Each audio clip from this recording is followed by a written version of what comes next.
Hey everybody, I'm Christopher Green. You're watching AMTV, Alternative Media Television. Hard-hitting and in your face. It is Friday, October 7th, 2016, and we have a wild one about to hit Florida and the southeastern coast.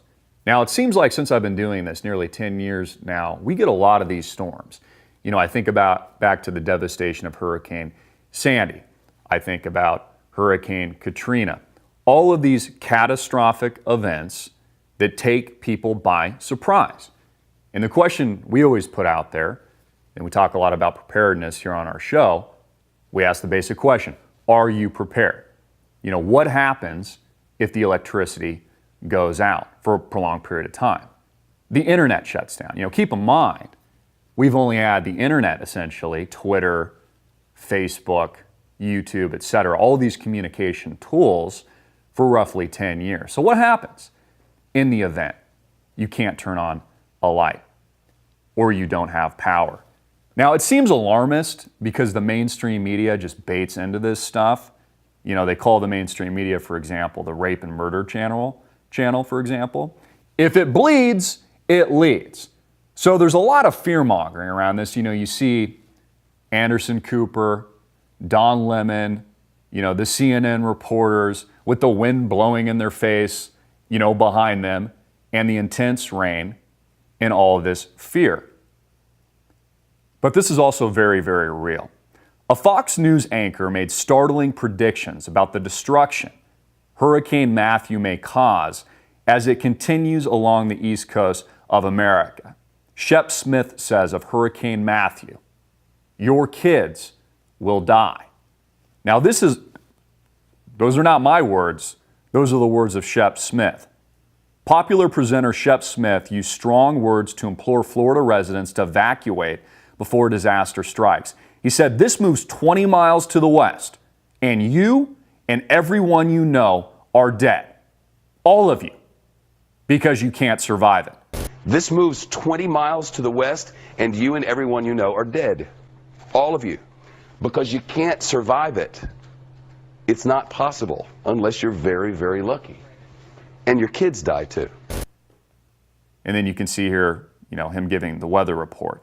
His matter-of-fact statements and deadpan delivery caused the segment to spread far and wide on social media. Mr. Smith also spoke to a Floridian woman who did not want to leave her home. So we're talking about the evacuation of some 2 million people. I was talking to a family member of mine. You know, it's amazing how if you're not there, you know, we don't think that we're affected. It's like, oh, I don't live in Florida. I'm not in that state, so everything's fine. You know, I'm here in Arizona. But these events happen more and more often. California, for example, just put out a historic earthquake warning that caught a lot of people by surprise and have a lot of people worried. And the point to all of this, I really think, is education, being prepared ahead of time so that when something like this happens, you're not running around like a chicken with his head cut off. I would like to bring on a special guest today because I've gotten a lot of requests for education, how-to videos. Christopher, okay, so yes, this sounds bad. This is scary. Shep Smith is saying literally, if you don't leave and the storm turns a specific direction, that you could die. So what am I supposed to do? How do I prepare myself? How do I build an off-grid system in a case like this? Or if the electricity goes out for a prolonged period of time? I have David Willis with me from Point Zero Energy. They've been a long-term sponsor with us, and he is an expert in this area. David, hey, how you doing? I'm doing good, Christopher. How are you?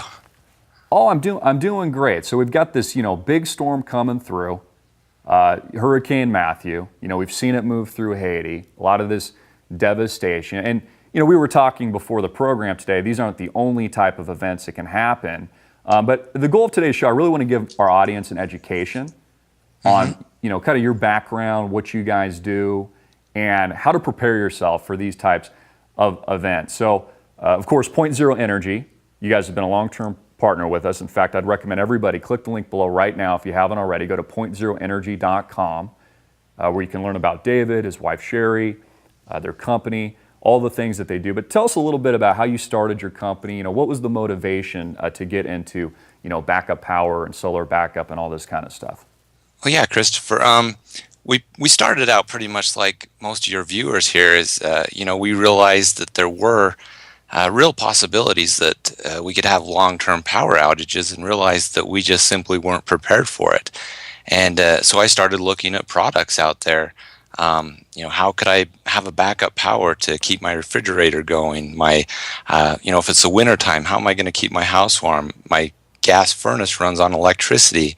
So I was looking at all these things, and I found some solar generators out there on the market, and my background is mechanical engineering, so I looked into these and I realized that I couldn't find anything out there that would back up my things I needed to run for any long term. They might run a fridge for 10 hours. It might keep my furnace going for 5 hours, but in the wintertime, I might need that furnace going for more than 10 hours during a power outage. And so we really couldn't find anything that fit our needs. And so that's where I started my company. Is I designed a system that is based for long-term power outages, how to keep these essential things going during a hurricane, or we talked of some other things, an economic collapse, a terrorist attack, cyber attack. All these things could take our power grid out for not just a few hours, but weeks or months or even up to years. And so we wanted something that could supply that backup power for long term. And that's really how we got started in this. How serious do you think, and I know, weather is tough to predict, but, you look at an event like Hurricane Matthew, your systems are, built for a situation like this. It's amazing, just thinking here out loud, how dependent we are on the grid, on electricity, on communication. I mean, do you think Americans are really prepared for these events? And why do you think they're not prepared if they're not as prepared as they should be? Well, I think it's weird because, if you went just back 100 years ago, we weren't dependent on electricity. We knew how to live without it. But just gradually over time, we've got dependent on our refrigerator, our freezer, even heating our home. Back then we all heated our homes with wood heat or something like that. But nowadays we have to have electricity to survive. And we've just slowly got dependent on that. And I think that for the most part, the grid is pretty dependable. And so we kind of take it for granted and think it's always going to be there. And so, no, I really don't think the American population is prepared for any sort of major power outage. Mm-hmm. So your systems are built specifically for, like, how long of a power outage? This is a long-term solution, or could you explain that a little bit? Yeah. So I designed it to where you could last, for example, a fridge, you could run it for 3 to 4 days, even without any sun. So, the hurricane comes, you might have 3 or 4 days without much sun, or you can't put your panels out, whatnot. So the batteries are big enough to where it'll withstand that time without any sun. And then once the sun comes out, you put your panels out and they'll recharge your system back up. So essentially this will work indefinitely. It'll just keep going forever as long as we have a sun out there. And unlike a gasoline generator, most people, they think they're prepared because they have a gasoline generator at their home. And that's great, except for you've got to get gas to refill that generator.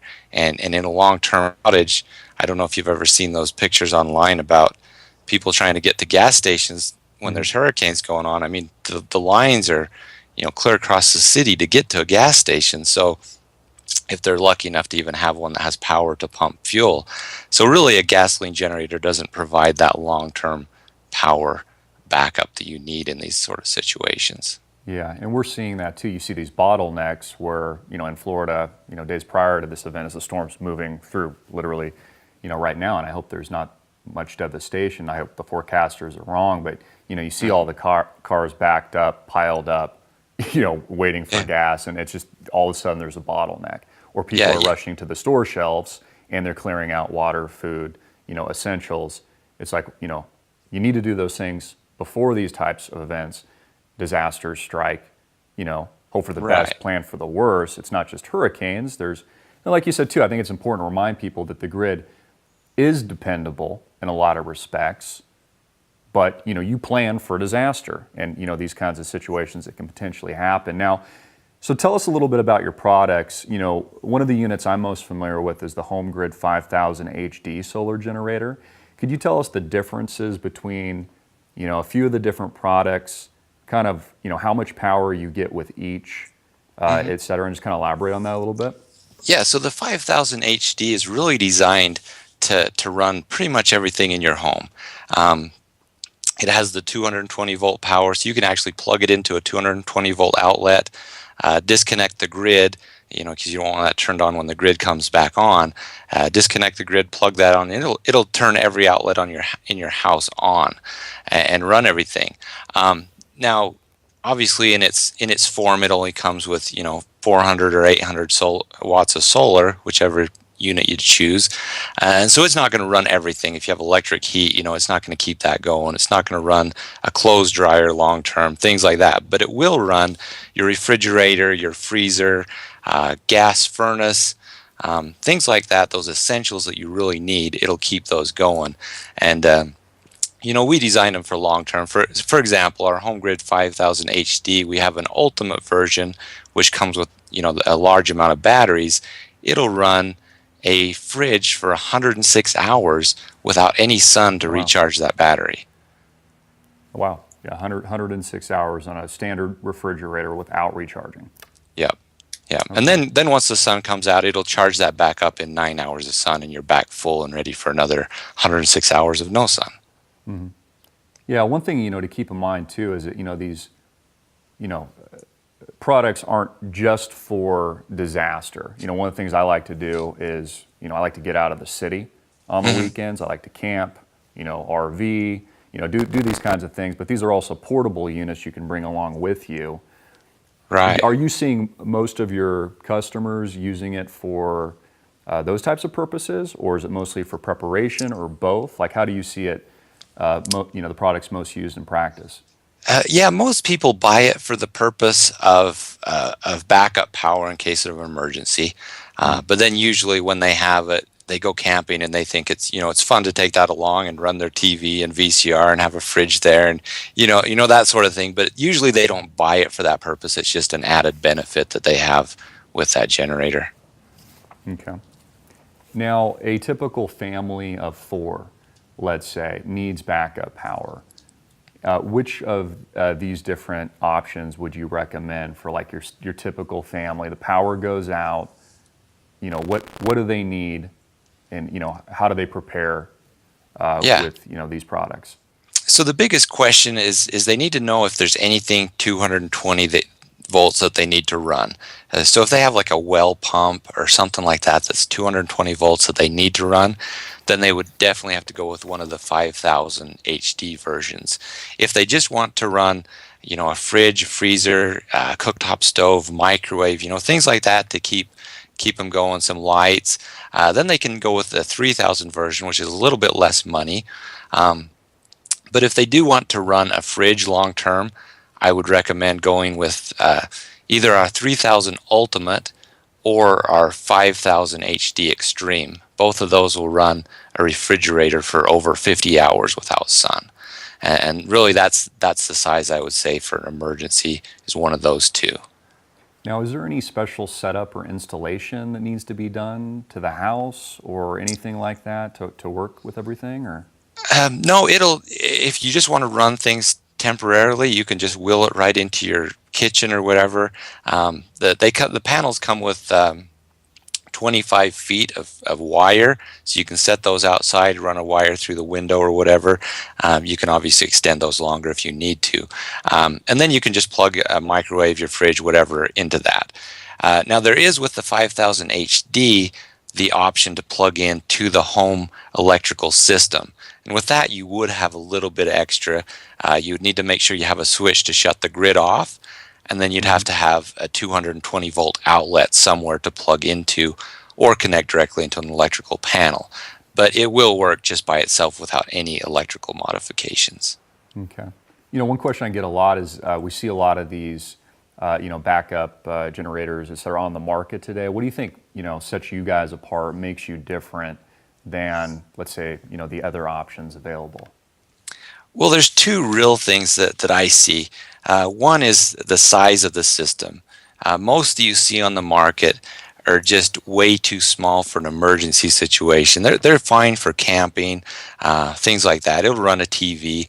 But if you need to run a fridge or heat your home or anything that you can't get away without having it running, you don't want to let your food get warm and spoil, and you don't want to freeze to death in your home.